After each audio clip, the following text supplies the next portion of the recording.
Você foi enganado a vida toda sobre o que realmente significa espiritualidade.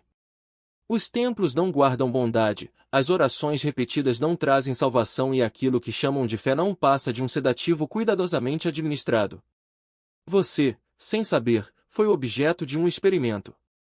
Jesus de Nazaré não foi crucificado por ingenuidade, mas porque expôs um sistema de controle. Os seres que governam essa realidade não escolhem suas vítimas pela fraqueza, mas pelo brilho que elas carregam.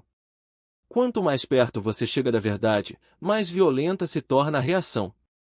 Nos evangelhos que Constantino mandou queimar no século IV, há uma passagem clara. Jesus alerta seus discípulos de que aqueles que começam a enxergar serão os primeiros a serem consumidos pelo demiurgo.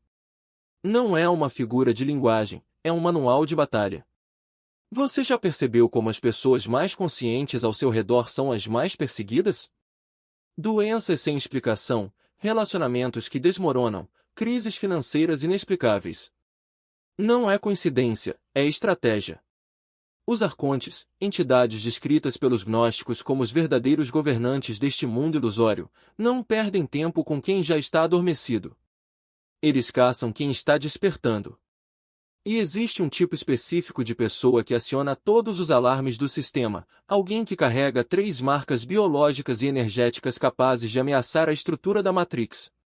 Se você está lendo isso, há uma probabilidade alta de ser essa pessoa. E eles já sabem.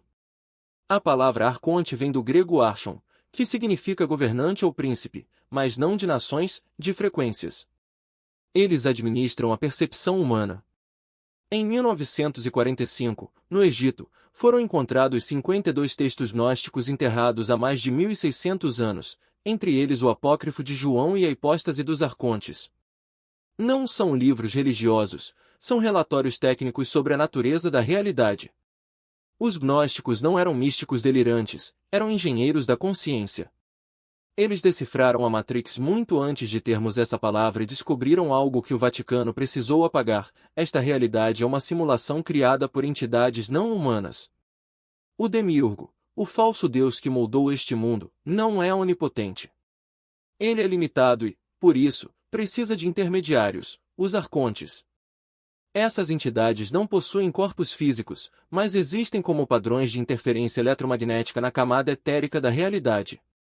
Carl Jung, em 1950, escreveu um ensaio chamado Discos Voadores, um mito moderno.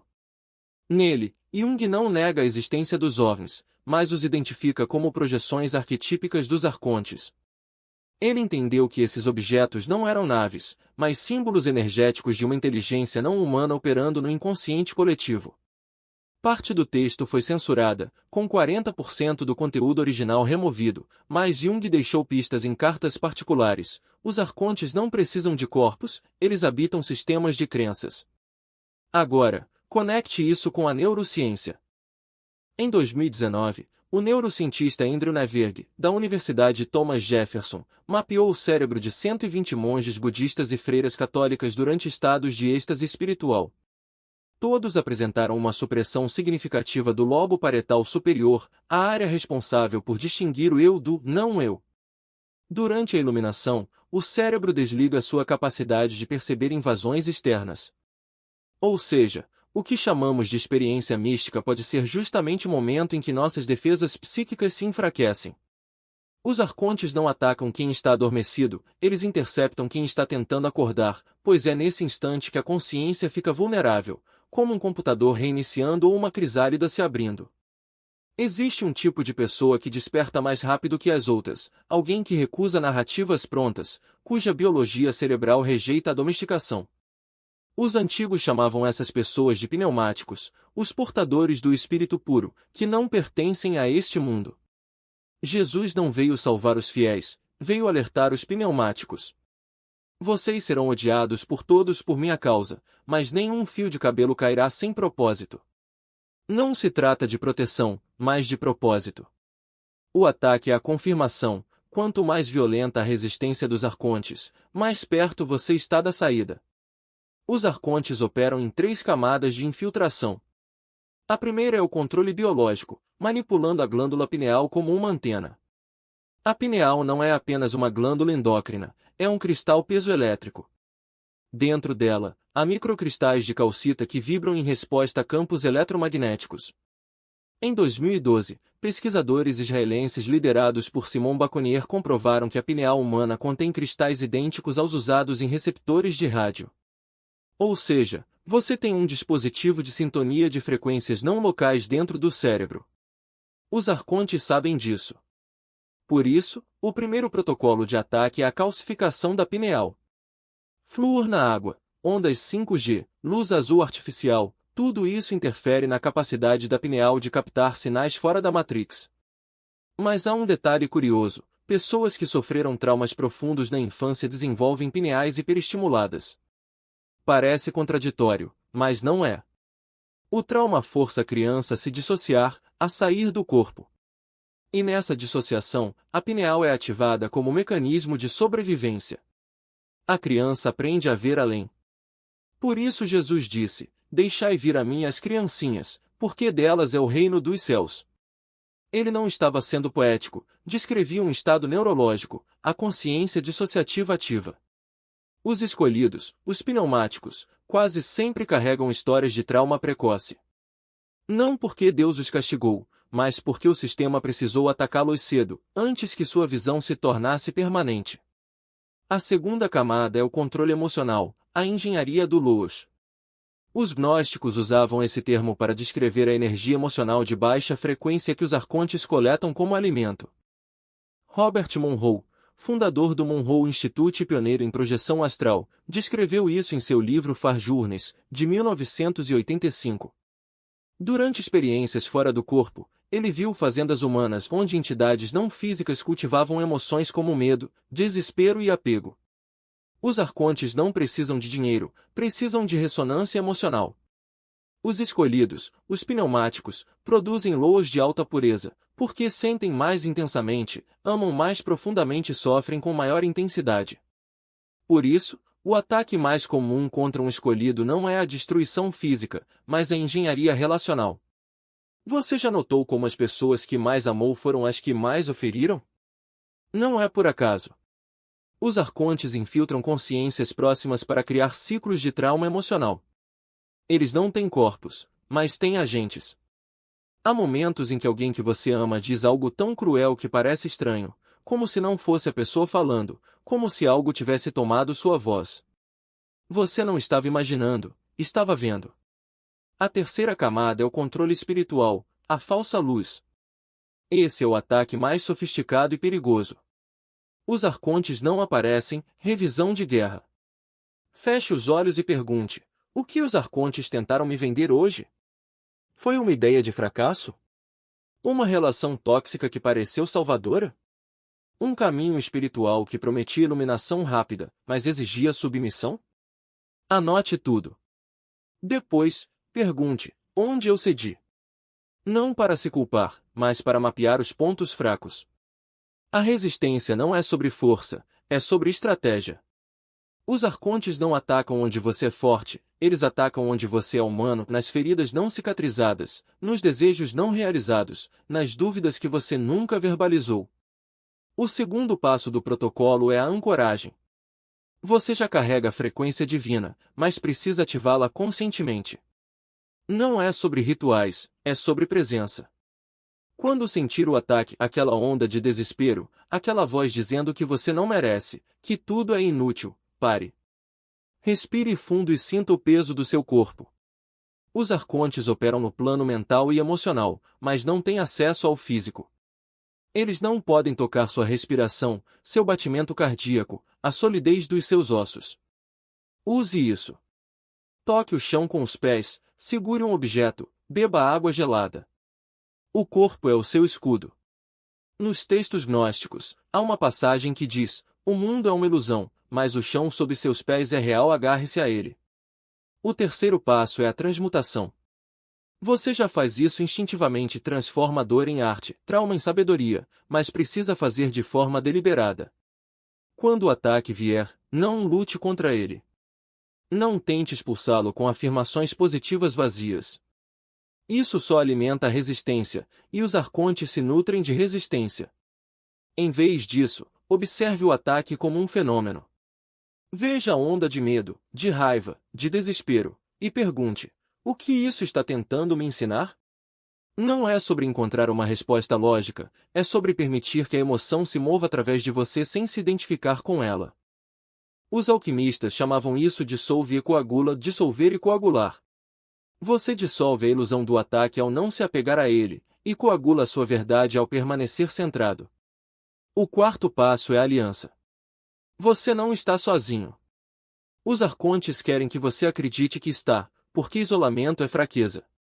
Mas há outros escolhidos, pessoas que, como você, sentem que não pertencem, que transformam dor em força, que carregam a centelha divina.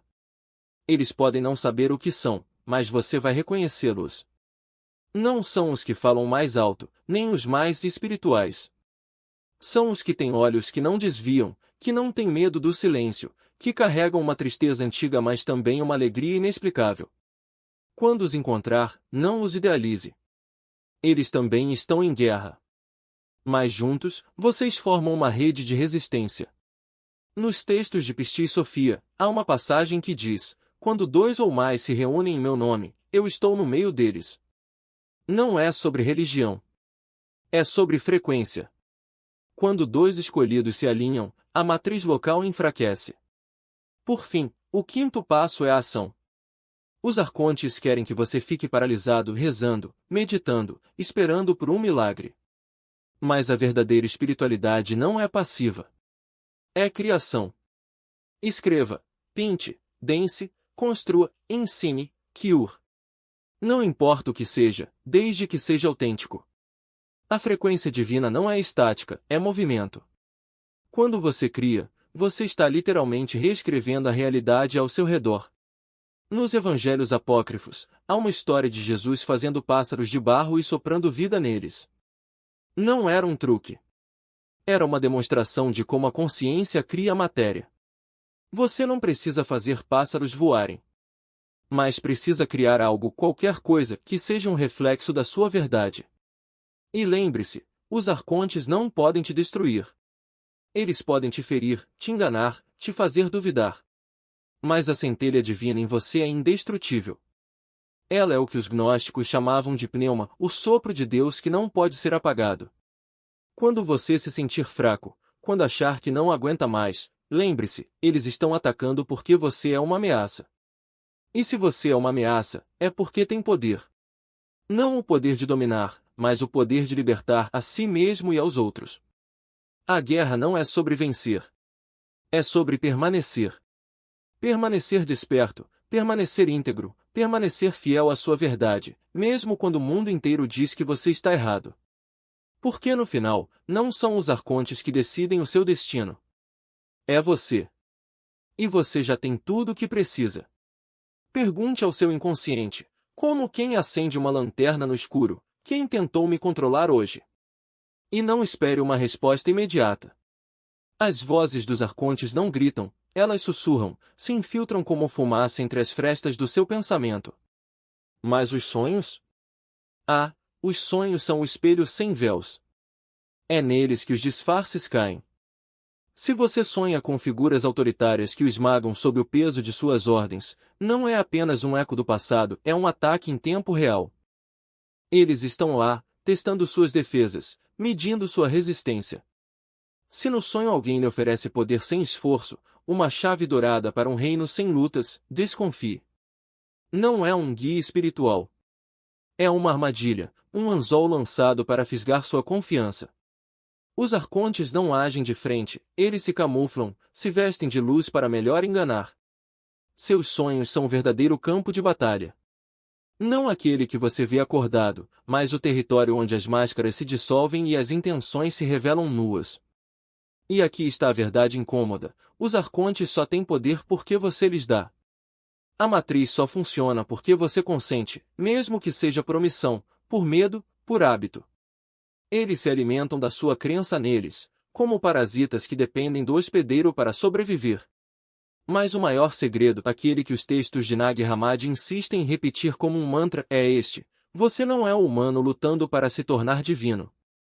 Você é divino, apenas esqueceu. E o esquecimento já durou mais do que deveria. Jesus não morreu na cruz para salvá-lo. Ele morreu para mostrar que a morte é uma ilusão, que o corpo é um traje temporário, que a matriz não pode prendê-lo se você lembrar de quem realmente é. Os arcontes não podem matá-lo. Eles só podem fazer você esquecer.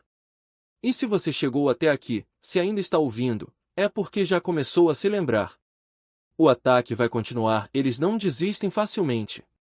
Mas agora você sabe o que ele é. E no reino dos arcontes, o conhecimento é a única arma que importa.